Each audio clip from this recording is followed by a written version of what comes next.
Chapter 27, Returning to the Work I Loved. Becoming a Certified Peer Support Specialist. I first heard the title, Certified Peer Support Specialist, during a WRAP, Wellness Recovery Action Plan, group at the UNC Center for Excellence in Community Mental Health. The facilitator, open, warm, and unapologetically honest, wasn't just someone with credentials. He was someone who had lived it. His mental health history wasn't a liability. It was the reason he was there. And suddenly, something occurred to me. I could do this as well. For years, I'd been both the therapist and the patient, the person others leaned on, and the person left drowning. To be a peer support specialist, turning my pain into a purpose in life. I was still on SSDI, but I saw that this was a false version of myself that I had embraced. Still, the toxic shame lingered. One day in the hospital, I'd asked a nurse for some feedback, something positive to hold on to. Her response, "We're not supposed to give compliments." That moment stayed with me. In the world of clinical detachment, affirmation was rationed, but peer support specialists weren't clinical.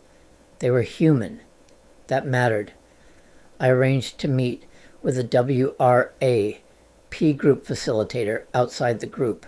We talked about what the role involved, how it helped people, and, most importantly, how I could become certified.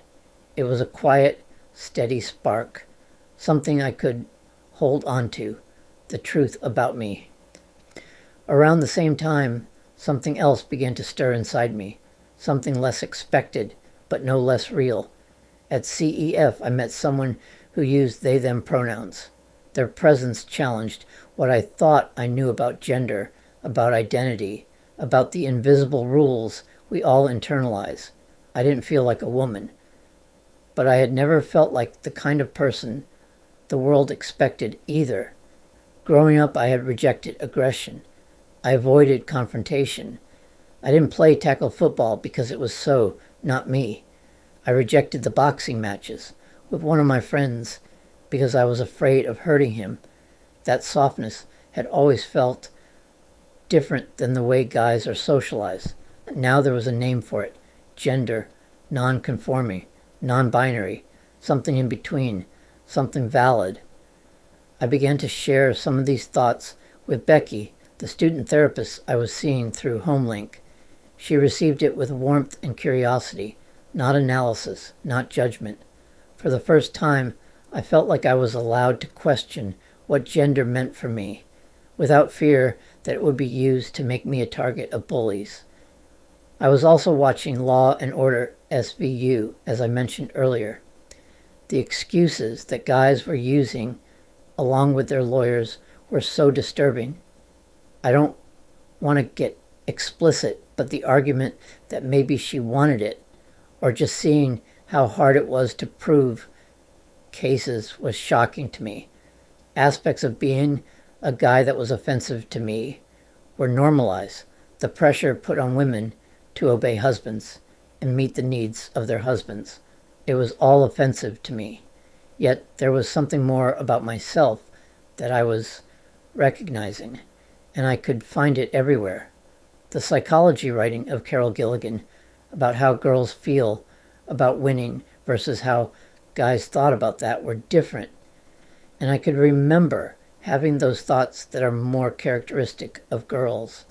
There are too many factors that list them all. The irony wasn't lost on me. Anna had accused me of a violent crime that clashed with everything I knew about myself.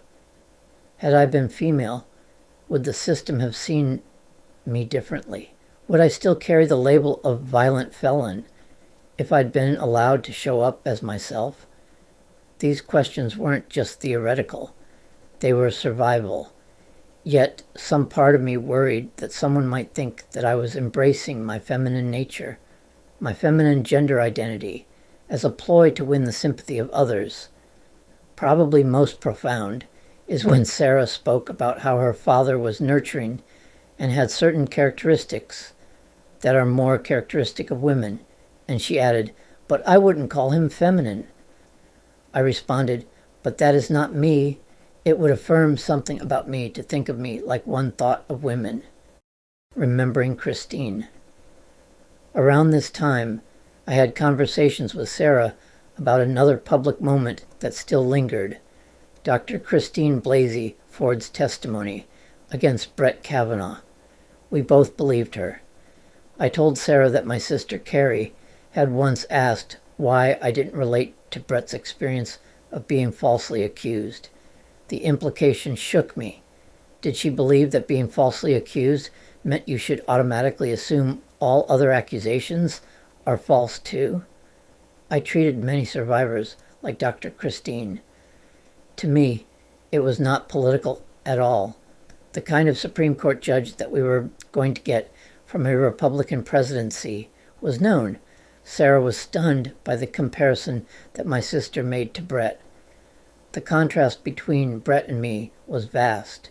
He was belligerent, defensive, entitled, given every opportunity to prove his innocence, and never once taking it. I had been silenced, cast aside, humiliated, and yet I would have done anything for the chance to prove my innocence. I would have leapt for joy at the opportunity to have an actual investigation into what happened to me. The FBI could question anyone who ever knew me. Brett was angry that he might not get a promotion. I was trying to survive. That difference mattered. The way Brett had acted would never be allowed by any lawyer. His anger at anyone asking the question would have made him appear violent to a jury. In an actual investigation, if it turned up anything, the last thing a defense lawyer would want would be a client to get so belligerent and angry at anyone who was asking questions. Letting go of my family. As I was building a new identity, I realized I had to break from the old ones. I recalled how Andrea, my longtime trauma therapist, had tried to bridge a conversation between me and my sister Carrie. I had asked her to explain my financial limitations and to ask if Carrie would help with the copay that I owed for therapy sessions. Carrie's response? Why can't he just get a job? There it was, the same invalidation I had been living with for years. No recognition of my trauma, no understanding of what I'd endured, just blame, just shame. Becky once told me that repressing pain was like trying to hold a beach ball underwater. Sooner or later, it bursts through the surface. For me, the metaphor was perfect. I could see myself walking along a beach with beach balls bursting over the waves and into the air. There were so many things that I had pushed down over the years. Now I was starting to love myself, and I couldn't do that and keep in touch with my mother or Carrie. I wrote Carrie an email, one last olive branch. She responded with a cold lecture about all the bad choices I'd made, how I'd failed to honor my parents' sacrifices by not working as an engineer. There was no mention of my survival, no mention of my pain. Most painful of all was that her response overlooked an entire decade of success in my life. So I drew the final line. No more contact, no more looking to a dry well and hoping for water. I deserved more. After all I had endured, I couldn't bring myself to both love myself and think of my mother and sister as part of my family. Eli had wanted me to pretend to be nice and keep in contact so that I would get an inheritance. I couldn't do that. I was done chasing crumbs of compassion from people who had none to give. I had told her explicitly and without ambiguity not to contact me at all, in any form. The only exception was when I learned that my mother died. They had spent so much time acting like I was part of the family. I had carried the same name as Kathy's husband, my father. So that was the least I deserved, about $11,000, but enough to get a car. This would be required to work as a certified peer support specialist. I could also drive myself to places I had wanted to visit for so long. Now, after 2 decades, I had a car again.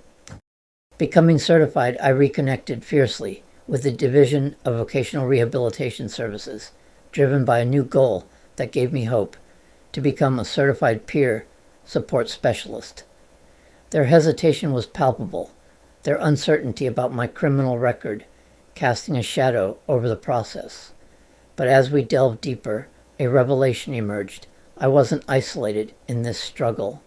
Many CPSS professionals bore the weight of criminal pasts. Those with genuine, raw life experience were often the most adept at offering help. They agreed, albeit cautiously, to fund my training and continued to back me with employment support through my unwavering IPS counselor.